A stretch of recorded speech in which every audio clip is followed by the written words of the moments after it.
Elementos de semiología, por Roland Barthes. 11. 3.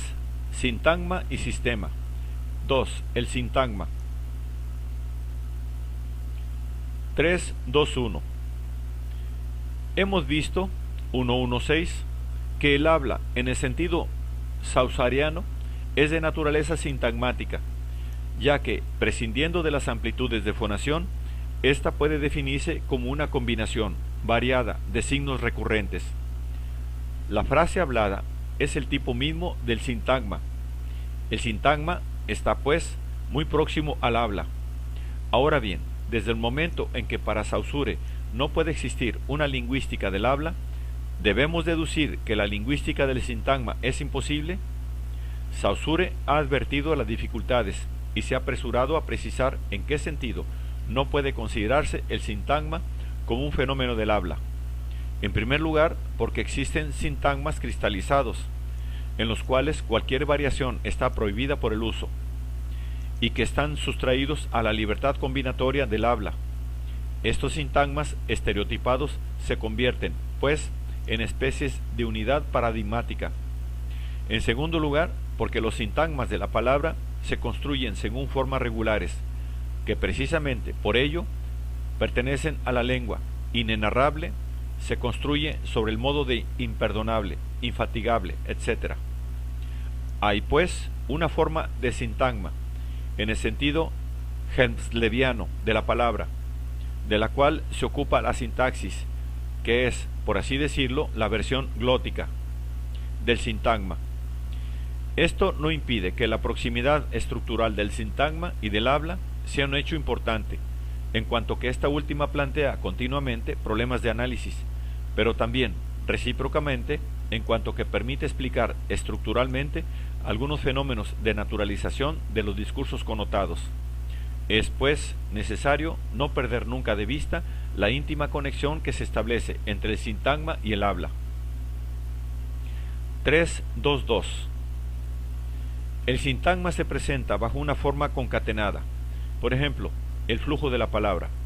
Ahora bien, como hemos visto, 2.5.2, el sentido puede nacer sólo de una articulación, es decir, de una división simultánea del estrato significante y de la masa significada. De alguna forma, el lenguaje es lo que divide la realidad. Por ejemplo, el espectro continuo de los colores se reduce verbalmente a una serie de términos discontinuos. Hay, pues, frente a cualquier sintagma un problema analítico. El sintagma es continuo, fluido, concatenado, pero al mismo tiempo puede ser vehículo de sentido, solo si está articulado. ¿Cómo descomponer el sintagma? Este problema se representa por cualquier sistema de signos. En lo que concierne al lenguaje articulado, ha habido innumerables discusiones sobre la naturaleza, es decir, sobre los límites de las palabras. Y para algunos sistemas semiológicos podemos prever aquí importantes dificultades. Ciertamente existen sistemas rudimentarios de signos marcadamente discontinuos. El sistema de señales de tráfico, por ejemplo, cuyos signos, por motivos de seguridad, deben de estar radicalmente separados para ser inmediatamente perceptibles. Pero los sintagmas icónicos, basados en una representación más o menos analógica de la escena real, son infinitamente más difíciles de descomponer, razón por la cual estos sistemas están casi universalmente acompañados de un habla articulada, didascalia de una fotografía, que les proporciona la discontinuidad de la que carecen. A pesar de estas dificultades, la descomposición del sintagma es una operación fundamental, ya que debe llevar a la luz las unidades paradigmáticas del sistema. El hecho de que esté constituido por una sustancia que debe descomponerse es, pues, lo que esencialmente define al sintagma. En su forma de habla, el sintagma se presenta como un texto sin fin. ¿Cómo localizar en este texto las unidades significantes, es decir, los límites de los signos que lo constituyen? 3.2.3. En lingüística, la descomposición del texto sin fin tiene lugar a través de la prueba de conmutación. Este concepto operativo se encuentra ya en Trubetskoy, pero fue definido de esta forma a partir de Helmsleb y Uldal en el quinto Congreso de Fonética de 1936. La prueba de conmutación consiste en introducir artificialmente una mutación en el plano de la expresión, significantes, y observar así estas mutaciones y observar si estas mutaciones determinan una modificación correlativa del plano del contenido, significados. Se trata, en suma, de crear una homología arbitraria, es decir, un doble paradigma, sobre un punto determinado del texto sin fin, para comprobar si la sustitución recíproca de dos significantes supone ipso facto la sustitución recíproca de dos significados. Cuando la conmutación de dos significantes produzca una conmutación de los significados, se tiene la certeza de que en el fragmento de sintagma sometido a prueba existe una unidad sintagmática. El primer signo ha sido aislado. Naturalmente, la operación puede efectuarse recíprocamente desde el punto de vista de los significados. Si, por ejemplo, en un sustantivo griego se sustituye la idea de dos por la idea de varios, se obtiene una mutación de la expresión que aísla de esta forma el elemento que cambia. Marca del dual y marca del plural. Sin embargo, ciertas mutaciones no comportan modificación alguna del otro plano. Así, Helmsleb distingue la conmutación generadora de una mutación de sentido, Poisson, de la sustitución, que cambia la expresión, pero no el contenido. En este caso hay que excluir lo inverso, significada por bonjour. Hay que señalar que generalmente la conmutación afecta al plano de los significantes, ya que es el sintagma lo que se descompone. El recurso a los significados existe ciertamente, pero no pasa de ser puramente formal. El significado no se invoca por sí mismo en virtud de su sustancia, sino como simple índex del significante. Este sitúa el significante y basta. En otras palabras, en la forma de conmutación ordinaria interviene la forma del significado, su valor oposicional en relación con otros significados, no su sustancia. Se utiliza la diferencia de las significaciones, ya que las significaciones, en cuanto tales, carecen de importancia. Belevich. Generalmente, la prueba de conmutación permite poco a poco localizar las unidades significantes con las que está entretejido el sintagma, preparando de esta forma la clasificación de estas unidades en paradigmas. Naturalmente, en el lenguaje, esta clasificación es posible gracias al hecho de que el analista tiene cierto conocimiento del sentido de la lengua analizada. En semiología es posible, sin embargo, encontrar algunos sistemas en los que el sentido es desconocido o incierto. ¿Quién puede asegurar que pasando del pan de hogaza al pan de molde o de la boina al sombrero se pasa de un significado a otro? Generalmente, el semiólogo dispone, en estos casos, de instituciones de relación o metalenguajes que le proporcionarán los significados que necesite para realizar las conmutaciones. El artículo gastronómico o el semanario de moda, volvemos a encontrar aquí las ventajas de los sistemas no isólogos. De no ser así, tendrá que observar con mayor paciencia la constancia de determinados cambios y ciertos recursos, como el lingüista que se encontrase frente a una lengua desconocida. 3.2.4. En general, la prueba de conmutación proporciona unidades significantes, es decir, fragmentos de sintagma dotados del sentido necesario. Se trata, una vez más, de unidades sintagmáticas, por el momento, en cuanto que siguen sin clasificar. Pero es cierto que no son ya también unidades sistemáticas, dado que ninguna de ellas forma parte de un paradigma virtual. Por el momento, consideraremos estas unidades tan solo desde el punto de vista sintagmático. En la lingüística, la prueba de conmutación proporciona un primer tipo de unidad, las unidades significativas, cada una de las cuales está dotada de una cara significante y una cara significada. Los monemas, o empleando un término más aproximativo, las palabras, compuestas a su vez de lexemas y de morfemas. Pero en virtud de la doble articulación del lenguaje humano, una segunda prueba de conmutación, que concierne esta vez a los monemas, hace que aparezca un segundo tipo de unidad, las unidades distintivas, los fonemas. En sí, estas unidades no tienen sentido, pero no por ello hacen la competencia al sentido, ya que la conmutación de una de ellas comporta, para el monema del cual forma parte, una mutación de sentido.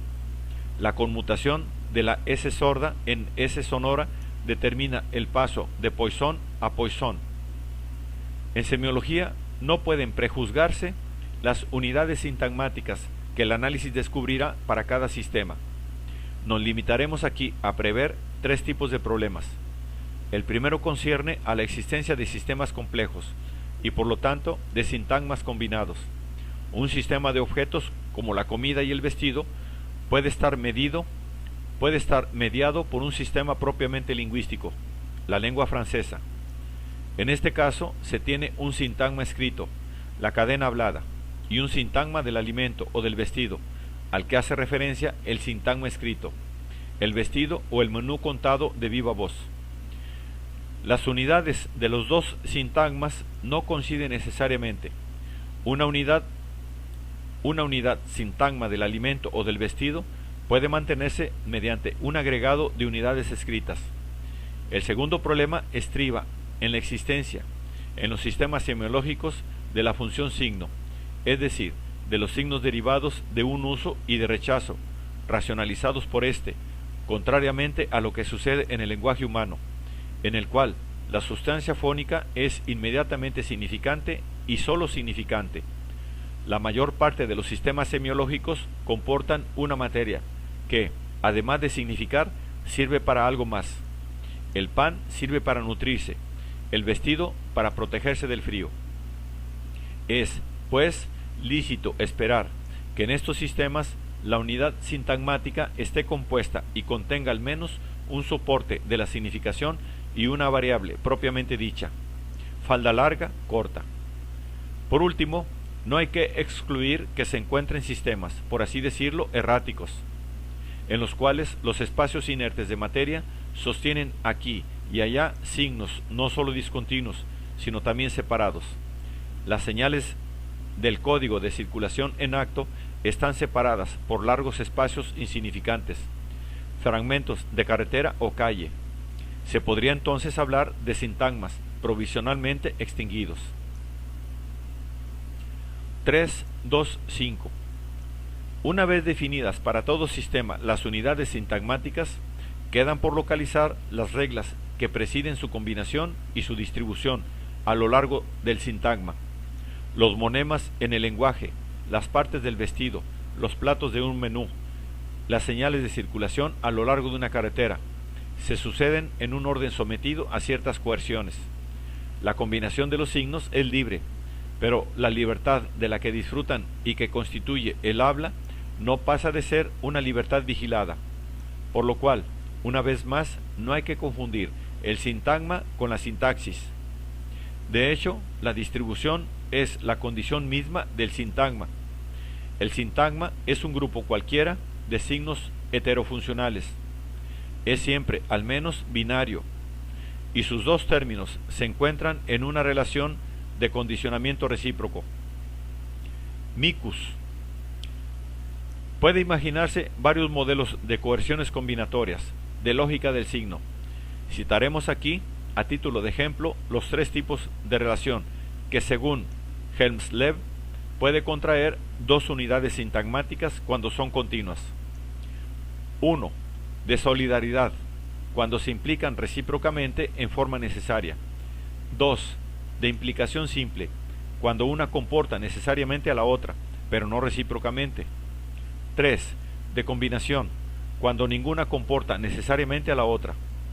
Las coerciones combinatorias quedan fijadas por la lengua, pero el habla las llena de variadas formas. Subsiste, pues, una libertad de asociación de las unidades sintagmáticas. En lo referente al lenguaje, Jacobson ha señalado que el locutor disfruta de una creciente libertad de combinación de las unidades lingüísticas, desde el fonema a la frase, La libertad de construir paradigmas de fonemas es nula, ya que el código queda aquí establecido por la lengua. La libertad de reunir fonemas en monemas es limitada, en cuanto que existen leyes de creación de las palabras. La libertad de combinar palabras en frases es real, aunque circunscrita por la sintaxis y eventualmente por la sumisión a ciertos estereotipos. La libertad de combinar frases es la más amplia, ya que no hay constricciones al nivel de la sintaxis. Las eventuales constricciones impuestas por la coherencia mental del discurso no pertenecen ya al orden lingüístico. La libertad sintagmática está evidente ligada a algo aleatorio. Hay probabilidad de saturación de ciertas formas sintácticas por parte de ciertos contenidos.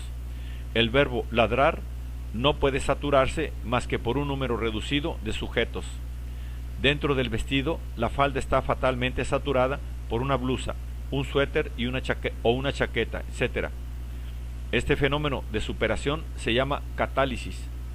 Puede imaginarse un léxico puramente formal que dé no ya el sentido de cada palabra, sino el conjunto de las demás palabras que pueden catalizarlo según probabilidades evidentemente variables, la menos fuerte de las cuales correspondería a una razón poética de la palabra Valle Inclán: desventurado aquel que no tenga el valor de juntar dos palabras que no hayan estado nunca jamás, nunca juntas. 3.2.6. Una observación de Saussure indica que la lengua es posible precisamente porque los signos se repiten. A lo largo de la cadena sintagmática encontramos efectivamente cierto número de unidades idénticas. Sin embargo, la repetición de los signos está corregida por fenómenos de distancia entre las unidades idénticas. Este problema nos introduce ya en el campo de la lingüística estadística o macrolingüística, que es esencialmente una lingüística del sintagma, sin recurrir al sentido. Ya hemos visto cómo el sintagma estaba próximo al habla. La lingüística estadística es una lingüística de las hablas, Levi-Strauss. La distancia sintagmática de los signos idénticos no es, sin embargo, tan solo un problema de macrolingüística. Esta distancia puede valorarse en términos estilísticos, en cuanto que una repetición demasiado próxima o está estéticamente prohibida o está teóricamente recomendada, y resulta entonces un elemento del código de connotación.